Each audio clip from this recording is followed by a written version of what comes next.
देखिए कल हमने स्टडी किया था ग्रेविटेशनल फोर्स के बारे में, ग्रेविटेशनल फोर्स ऑफ अर्थ के बारे में, और एक दो एग्जांपल्स हमने इसके लिखे थे। अभी हम लोग डिस्कस करते हैं नेक्स्ट टॉपिक के बारे में, which is universal law of gravitation.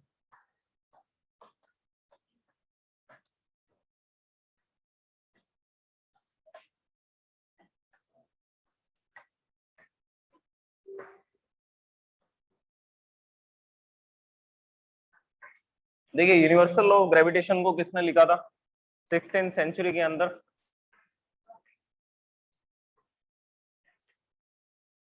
Isaac Newton. Isaac Newton ने इसके बारे में लिखा था कि जो फोर्स है किन्हीं भी दो ऑब्जेक्ट के बीच में कितना फोर्स काम करेगा, कितना अट्रैक्शन फोर्स होगा जब दो ऑब्जेक्ट के पास मास होगा तो उसके बारे में इन्होंने बताया। और इसके लिए इन्होंने ये एक्सप्लेनेशन दी कि जैसे हम लोग कोई भी ऑब्जेक्ट मानते हैं, ये फर्स्ट ऑब्जेक्ट है जिसका मास है m1, और यहाँ पर ये दूसरा ऑब्जेक्ट है जिसका मास है m2। और कल मैंने आपको एक्सप्लेन किया था कि ग्रेविटेशनल फोर्स सेंट्रल फोर्स है। सेंट्रल फोर्स है तो किस डायरेक्शन में होगा, कहां पर आप इसकी लाइन ऑफ एक्शन दिखाओगे? देखो फोर्स को रिप्रेजेंट करने के लिए आपको क्या रिप्रेजेंट करना पड़ता है? लाइन ऑफ एक्शन, मतलब कि वो किस डायरेक्शन में कहां पर काम कर रहा है। तो इसको रिप्रेजेंट करने के लिए हम लोग क्या करेंगे, ये दोनों सेंटर्स की क्या कर देंगे, इसको ज्वाइन कर देंगे। ज्वाइन करने के बाद में हम यहाँ दिखाएंगे कि ये इस पर फोर्स लगाएगा और ये इस पर फोर्स लगाएगा। आप इस फोर्स को क्या नाम दोगे? फोर्स किस पे लग रहा है? फर्स्ट ऑब्जेक्ट पे कौन लगा रहा है? सेकेंड ऑब्जेक्ट लगा रहा है, इसको लिख देंगे F12। यहाँ पर इस पर फोर्स लग रहा है, ये कौन सा ऑब्जेक्ट है? सेकेंड ऑब्जेक्ट है, और कौन लगा रहा है इस पर फोर्स? फर्स्ट ऑब्जेक्ट लगा रहा है। तो यहाँ पर F12 और F21 दोनों का मैग्नीट्यूड सेम होगा। मैग्नीट्यूड का मतलब समझ गए? Quantity, value. अगर मैं बोलता हूँ कि पहला ऑब्जेक्ट दूसरे ऑब्जेक्ट पर 50 न्यूटन का फोर्स लगा रहा है, तो सेकंड ऑब्जेक्ट भी फर्स्ट ऑब्जेक्ट पर अपनी तरफ इसको कितने न्यूटन के फोर्स से अट्रैक्ट करेगा?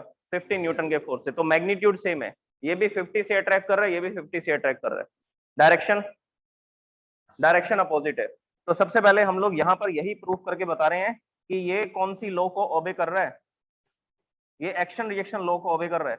अब दोनों में से एक फोर्स को मैंने नेगेटिव लिख दिया, चलिए हमने ये वाली डायरेक्शन को प्लस मान रखा था, तो इसके अपोजिट डायरेक्शन को किससे लिखा जाएगा? नेगेटिव सिंबल से लिखा जाएगा। तो नेगेटिव साइन ये बताएगा कि डायरेक्शन क्या है। नेगेटिव का मतलब ये नहीं है कि फोर्स ही नेगेटिव हो गया, फोर्स नेगेटिव नहीं होता। नेगेटिव का मतलब क्या है? डायरेक्शन। तो ये एक्शन रिएक्शन लॉ को ओबे करते हैं। ये तो इसकी पहली बात। अब दूसरा हम इसका फॉर्मुलेशन करते हैं। दोनों का अगर मैग्नीट्यूड सेम है तो हम दोनों को ही किससे लिख देते हैं? अगर दोनों का मैग्नीट्यूड सेम है तो दोनों को किससे रिप्रेजेंट कर रहे हैं? एफ से रिप्रेजेंट कर रहे हैं। और ये कितना फोर्स होगा? तो न्यूटन ने ये बताया, the force is directly proportionate to the product of masses. The gravitational force is directly proportional to the product of masses m1 into m2। m1 m2 लिखने का मतलब क्या है? दोनों किस में है? प्लस में है, माइनस में है, डिवाइड में है या मल्टीप्लाई में है? तो आंसर है दोनों मल्टीप्लाई में है। तो यही इसकी स्टेटमेंट है, द प्रोडक्ट ऑफ मासेस इसके डायरेक्टली प्रोपोर्शनेट है। इसका क्या मतलब है? अगर मैं मास को डबल कर दूं तो क्या होगा? अगर मैं एक ऑब्जेक्ट के मास को डबल कर देता हूं तो यहाँ पे क्या लिखा जाएगा? यहाँ लिखा जाएगा 2m1। मास पहले, फोर्स पहले से कितना हो चुका है? डबल हो चुका है। लेकिन अगर मैं दोनों ऑब्जेक्ट के मास को डबल कर दूं तो 2m1 2m2 टोटल कितना हो जाएगा? ये इसको लिखा जाएगा 4m1 m2। तो इसीलिए प्रोडक्ट ऑफ मासेस पे डिपेंड करता है। ये किसके बेसिस पे लिखा गया? ये एक्सपेरिमेंट के बेसिस पे लिखा गया। अलग अलग तरह के ऑब्जेक्ट लिए गए, उनके बीच में फोर्सेस को मेजर किया गया और देखा गया कि अगर एक ऑब्जेक्ट के मास को डबल करते हैं तो फोर्स डबल हो जाता है, लेकिन अगर दोनों ऑब्जेक्ट के मास को डबल करते हैं तो फोर्स कितना हो जाता है? 4 टाइम्स हो जाता है, 4 गुना बढ़ जाता है। तो इसीलिए ये रिलेशन बनाया गया, directly proportionate to the product of masses. दूसरा दूसरा इसके अंदर इन्होंने ये ऑब्जर्वेशन देखा, that force is inversely proportionate to the square of distance between the objects। inversely proportionate to the square of distance। ये r क्या है? r is the distance between the objects from center to center। Distance भी कहां से कहां तक major की जाती है? सेंटर से सेंटर तक मेजर की जाती है। तो ये दोनों ऑब्जेक्ट कितने डिस्टेंस पर है? r डिस्टेंस पे है। और डिस्टेंस का क्या करना है आपको? स्क्वायर करना है। और डायरेक्टली प्रोपोर्शनेट है या इनवर्सली प्रोपोर्शनेट है? इनवर्सली प्रोपोर्शनेट है। अब इनवर्सली प्रोपोर्शनेट का मतलब क्या है कि अगर डिस्टेंस बढ़ेगी तो फोर्स इंक्रीज होगा या डिक्रीज होगा? फोर्स डिक्रीज होगा। तो जैसे जैसे ऑब्जेक्ट दूर होते जाएंगे, डिस्टेंस बढ़ती जाएगी, वैसे वैसे उनके बीच का ग्रेविटेशनल फोर्स, अट्रैक्शन फोर्स क्या होता जाएगा, डिक्रीज होता जाएगा। और किस रेशो में डिक्रीज होगा, कितने टाइम्स डिक्रीज होगा, अब उसके बारे में डिस्कस करते हैं। अगर डिस्टेंस को मैं डबल कर दूं, ये पहला ऑब्जेक्ट यहाँ पर था, दूसरा ऑब्जेक्ट मैंने यहाँ रख दिया, इन दोनों के बीच की जो डिस्टेंस है वो मैंने 2r कर दी, तो बताइए फोर्स की वैल्यू में क्या चेंज आएगा। यहाँ लिखेंगे F is proportionate to distance, square करना है, डिस्टेंस कितनी है अभी, डिस्टेंस है 2r, और डिस्टेंस का क्या करना है, डिस्टेंस का स्क्वायर करना है। तो ये हमने डिस्टेंस लिखी और इसका स्क्वायर कर दिया, तो ये स्क्वायर करोगे तो कितना आ जाएगा, ब्रैकेट ओपन करोगे, so this will be 4r square. तो इसका मतलब फोर्स कितने टाइम्स डिक्रीज हो जाएगा, 4 टाइम्स, 1/4 हो जाएगा। तो डिस्टेंस डबल करने पर फोर्स 1/4 हो जाता है। अगर डिस्टेंस को 3 टाइम्स कर दूं, तो ये क्वेश्चंस आए हुए लास्ट ईयर्स के एग्जाम्स के अंदर, अगर मैं डिस्टेंस को 3 टाइम्स कर दूं 8 नहीं आएगा। अगर दोनों ऑब्जेक्ट के बीच में डिस्टेंस है 3r, 3 टाइम्स कर दी गई है, पहले ऑब्जेक्ट यहाँ थे, अब 3 गुना डिस्टेंस पर है, 3 का स्क्वायर करो, 6 नहीं होता 9 होता है सर, 3 स्क्वायर करोगे तो 9 आएगा, और r स्क्वायर करोगे तो r स्क्वायर लिख देंगे। सो this is the F proportionate 1/9 r square, मतलब कि फोर्स कितने टाइम्स डिक्रीज हो चुका है, फोर्स 1/9 हो चुका है। ये समझ आ गया, डिस्टेंस डबल करने से फोर्स 1/4 हो जाता है, डिस्टेंस को 3 टाइम्स करने से फोर्स 1/9 टाइम्स हो जाता है, और डिस्टेंस को 4 टाइम्स करने से फोर्स, डिस्टेंस को 4 टाइम्स करने पर फोर्स कितने गुना कम हो जाएगा, 16 टाइम्स, 1/16 टाइम्स हो जाएगा। डन, समझ आ गया सबको। तो ये ऑब्जर्वेशन थी न्यूटन की। अच्छा, क्या फोर्स टेम्परेचर पे डिपेंड करेगा, क्या इस फॉर्मूला में और कोई क्वांटिटी आएगी, तो आंसर है नहीं। अलग अलग एक्सपेरिमेंट करके देखे गए, 0 डिग्री सेल्सियस पर इस ऑब्जेक्ट को छोड़ा, देखा 10 न्यूटन का फोर्स एक्सपीरियंस करता है, 100 डिग्री सेल्सियस पर इस ऑब्जेक्ट को छोड़ा, देखा 10 न्यूटन का फोर्स एक्सपीरियंस करता है। तो टेम्परेचर चेंज करने से क्या चेंज नहीं होता, ग्रेविटेशनल फोर्स चेंज नहीं होता। और अगर इसके बीच में कोई मीडियम आ जाए, तो मीडियम अगर रेयरिफाइड है, रेयरिफाइड का मतलब है पार्टिकल बहुत दूर दूर है, जैसे हम गैसेस की बात करते हैं, उस केस में चेंज नहीं होगा, ऑब्जेक्ट के बीच का ग्रेविटेशनल फोर्स चेंज नहीं होगा। अगर डेंस मीडियम में आ जाएगा तब भी चेंज नहीं होगा, पहला ऑब्जेक्ट दूसरे ऑब्जेक्ट पर जितना फोर्स लगा रहा था अभी भी उतना ही फोर्स लगाएगा। तो इस फॉर्मूला में और कोई भी क्वांटिटी नहीं आएगी, सिर्फ यही क्वांटिटीज है इस फॉर्मूला के अंदर। अगर मैं इन दोनों को कंबाइन कर दूं, अगर मैं इन दोनों को कंबाइन कर दूं, तो क्या रिलेशन बन जाएगा,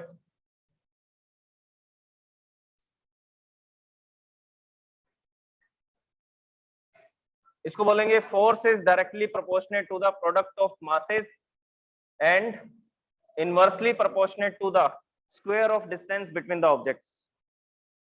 ठीक है, ये आपको लिखने का और बोलने का तरीका भी आना चाहिए। 1/r² होता है ऐसा नहीं बोल सकते आप, और 1/r² होता है ये फॉर्मूला में तो लिख दोगे, स्टेटमेंट में कैसे लिखोगे, स्टेटमेंट में लिखने का तरीका क्या होगा, it is inversely proportionate to the square of distance between the objects. तो ये ग्रेविटेशनल लॉ का एक फॉर्मूला बना, लेकिन यहाँ पर प्रोपोर्शनेट का सिंबल आ रहा है, एग्जैक्ट वैल्यू नहीं आ रही है।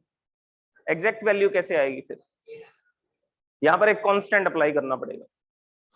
देखो इस तरफ की क्वांटिटी है न्यूटन, और इस तरफ क्या लिखा हुआ है, किलोग्राम। किलोग्राम डिस्टेंस को किसमें मेजर करते हैं, मीटर में, तो ये मीटर स्क्वायर है। डिस्टेंस का स्क्वायर करना है तो मीटर का स्क्वायर करोगे तो क्या हो जाएगा, मीटर स्क्वायर हो जाएगा। तो ये किलोग्राम है, ये किलोग्राम है, ये मीटर स्क्वायर है, और इधर लिखा हुआ है न्यूटन। तो दोनों क्वांटिटीज मैच हो रही हैं क्या, ये तो वो बात होगी, मैं बोलूं इधर लिखा हुआ है 5 किलोग्राम, दूसरी तरफ लिखा हुआ है 5 सेकेंड, दोनों सिमिलर क्वांटिटीज हैं क्या, दोनों अलग अलग क्वांटिटीज है। तो आपको इन फॉर्मूला को बैलेंस करने के लिए, इधर की क्वांटिटीज इसके साथ मैच करने के लिए, यहाँ पर क्या करेंगे, प्रोपोर्शनेट का सिंबल हटाएंगे और एक कांस्टेंट लगा देंगे। इस कांस्टेंट को लिखा जाएगा कैपिटल जी से, और लिखेंगे m1 m2 अपॉन r²। ये जी क्या है, G is universal gravitational constant, universal gravitational constant, इसकी वैल्यू होती है 6.67 into 10⁻⁻11। This is the value of universal gravitational constant. Okay, अब देखो, अगर ये जी को नहीं लगाते तो रिजल्ट सही नहीं आते।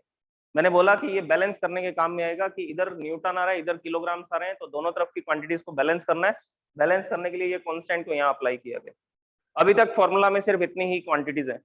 हो सकता है कि आप अगर साइंटिस्ट बन जाओ तो कुछ नया डिस्क्रिप्शन बता दो कि ग्रेविटी ये होती है, ये नहीं होती है। जैसे कि आइंस्टाइन ने बताया कि ग्रेविटेशनल फोर्स का फॉर्मूला तो ठीक है न्यूटन ने बना दिया, लेकिन ग्रेविटी जो है उसका कॉन्सेप्ट ही अलग है। ऐसा कोई कॉन्सेप्ट है ही नहीं, वो फोर्स नहीं है ग्रेविटी। ग्रेविटी क्या है? ग्रेविटी स्पेस और टाइम, स्पेस और टाइम के अंदर क्या है? कर्वेचर है। कर्वेचर, उनकी जो सोच थी वो थोड़ी अलग थी, वो अभी डिस्कस नहीं करेंगे हम, क्योंकि अभी आप ग्रेविटी को समझिए पहले। हायर क्लासेस में जब आप बीएससी एमएससी तक जाएंगे तब आप मैकेनिकल फिजिक्स के बारे में बात करेंगे, उस समय इसमें बात की जाएगी कि आइंस्टाइन की थ्योरी क्या कहती है ग्रेविटी के लिए। तो वो हायर क्लासेस का है, अभी आप यही सीखिए। इसके बाद में अच्छा एक एग्जांपल लेते हैं, एग्जांपल से इसको वेरीफाई करते हैं।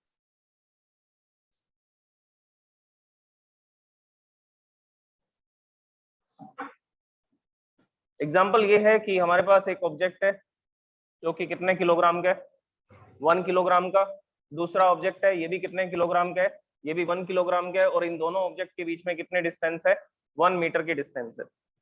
अगर मैं ये वाला फॉर्मूला कंसीडर करता हूं तो क्या रिजल्ट आता है? देखिए, अगर मैं ये फॉर्मूला कंसीडर करता हूं तो क्या लिखूंगा? फर्स्ट ऑब्जेक्ट है 1 किलोग्राम का, m1। Second object 1 kilogram divide by distance, distance is 1 metre. 1 metre का स्क्वायर करोगे 1 आएगा। तो यहाँ पर क्या रिजल्ट आ रहा है? यहाँ पर तो रिजल्ट आ रहा है 1 न्यूटन। और जब हम 1 1 किलोग्राम के ऑब्जेक्ट को 1 मीटर की डिस्टेंस पर रखते हैं तो वो दोनों 1 न्यूटन का फोर्स नहीं लगाते हैं। तो इसका मतलब इस फॉर्मूला से तो रिजल्ट कैसा आ रहा है? गलत आ रहा है, सही नहीं आ रहा। ये कितना फोर्स लगाते हैं फिर? ये फोर्स लगाते हैं एक दूसरे पर।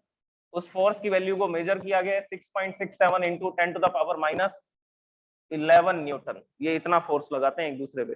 और इसी को क्या बोलते हैं? Universal gravitational constant. तो कैवेंडिश ने मेटल की बॉल्स के थ्रू एक एक्सपेरिमेंट किया था। उस एक्सपेरिमेंट से इस ग्रेविटेशनल कांस्टेंट की वैल्यू को कैलकुलेट करके बताया था। एग्जैक्ट वैल्यू को इसने बताया था। तो ये वो एक्सपेरिमेंट है जिसमें 1 1 किलोग्राम का ऑब्जेक्ट लेंगे और कितने डिस्टेंस पे रखेंगे? 1 मीटर की डिस्टेंस पर रखेंगे। और ये दोनों उस समय कितने फोर्स से एक दूसरे को अट्रैक्ट कर रहे होंगे? 6.67 इंटू 10⁻⁻11 न्यूटन के फोर्स से एक दूसरे को क्या करेंगे? अट्रैक्ट करेंगे। अच्छा, अब ये वाली वैल्यूज इसमें पुट करते हैं लास्ट वाले फॉर्मूला में। अगर ये वैल्यूज आप लास्ट वाले फॉर्मूला में पुट करोगे तो कितना फोर्स है? कितना फोर्स है? 6.67 इंटू 10⁻⁻11। जी की वैल्यू हमें पता नहीं है। m1 कितना है? 1 किलोग्राम। m2 कितना है? 1 किलोग्राम। डिस्टेंस कितनी है? 1 मीटर। और उसका क्या करना है? स्क्वायर। 1 का स्क्वायर करोगे तो क्या रहेगा? 1 ही रहेगा। अब जी के मल्टीप्लाई में 1 है, डिवाइड में 1 है, क्या आएगा? ये क्या रह जाएगा? ये तो जी रह जाएगा, ग्रेविटेशनल कांस्टेंट। तो इसकी वैल्यू क्या आ गई? 6.67 इंटू 10⁻⁻11। अच्छा, इसकी यूनिट क्या होगी जी की? ग्रेविटेशनल कांस्टेंट की यूनिट क्या होगी? यूनिट नहीं लिखी है हमने। यहां से फॉर्मूला बना लो कैपिटल जी का। क्या फॉर्मूला बनता है कैपिटल जी का? ये आर स्क्वायर डिवाइड में इधर आएगा तो मल्टीप्लाई में हो जाएगा। तो ग्रेविटेशनल कांस्टेंट का फॉर्मूला बनेगा फोर्स इंटू डिस्टेंस स्क्वायर। और m1 m2 मल्टीप्लाई में इधर आएंगे तो डिवाइड में आ जाएंगे, ये हो जाएगा m1 m2। अब यहां से यूनिट बन जाएगी। फोर्स को किसमें मेजर करते हैं? न्यूटन में। मीटर स्क्वायर, आर स्क्वायर का मतलब है मीटर स्क्वायर, डिस्टेंस का स्क्वायर। ये क्या है? मास किसमें मेजर करते हैं? ऐसा यूनिट किलोग्राम है, इसकी ऐसा यूनिट भी किलोग्राम। तो यहां लिखेंगे किलोग्राम इंटू किलोग्राम। क्या यूनिट बनी? Newton metre square per kilogram square. Kilogram into kilogram क्या हो जाएगा? किलोग्राम स्क्वायर हो जाएगा। तो ग्रेविटेशनल कांस्टेंट की यूनिट क्या होती है? Newton metre square per kilogram square. अगर आप ऐसा लिखना चाहें तो ऐसा लिख सकते हैं, नहीं तो इसको ये भी लिख सकते हैं, newton metre square kilogram inverse 2। Power -2 लगाने का क्या मतलब है? कि वो किलोग्राम स्क्वायर कहाँ था? डाउन स्टेयर्स में था, उसको हमने अप स्टेयर्स में लिख दिया तो क्या हो गया? -2 में लिख देंगे। और माइनस नहीं बोलना है, इनवर्स बोला जाता है। क्या बोला जाता है? इनवर्स 2। तो आप इसको बोलें newton metre square per kilogram square, या क्या बोल सकते हैं newton metre square inverse 2, inverse 2। So this is universal gravitational constant, और ये gravitational universal law of gravitation का ये फॉर्मूला है। और ये फॉर्मूला हम अलग अलग ऑब्जेक्ट्स के लिए यूज करेंगे। सबसे पहले हम ये फॉर्मूला यूज करते हैं अर्थ और मून के लिए। मैं आपको कैलकुलेशन करके बताता हूँ अभी कि अर्थ और मून के बीच में कितना ग्रेविटेशनल फोर्स काम करता है, कि अर्थ मून को कितने फोर्स से अट्रैक्ट कर रहा है और मून अर्थ को कितने फोर्स से अट्रैक्ट कर रही है, वो वैल्यू हम कैलकुलेट करेंगे। पहले इसको लिखते हैं हम लोग, ग्रेविटेशनल लॉ को लिखते हैं। अब लिखने का टाइम है, कॉपी ओपन कर लीजिए और लिखना स्टार्ट करते हैं। डाउट्स लास्ट में बात करेंगे, जिनके भी डाउट्स हैं, अभी टॉपिक पूरा होने दो पहले।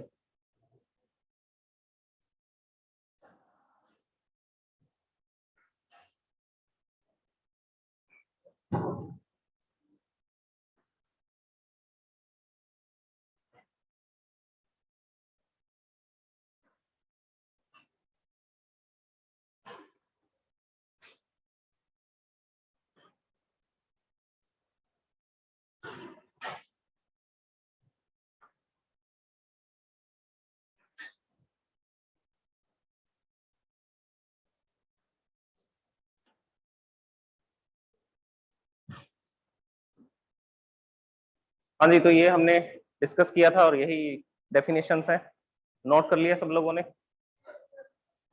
अब इसके बाद हम इसको ये डायग्राम बनाया और ये डायग्राम का डिस्क्रिप्शन है। Let two objects of masses m1 m2 lie at a distance, lie मतलब रखे गए हैं या पड़े हैं, या आप लिख सकते हैं kept at a distance r from each other। अब हम लोग अप्लाई करेंगे क्या, यूनिवर्सल लॉ ऑफ ग्रेविटेशन को अप्लाई करते हैं।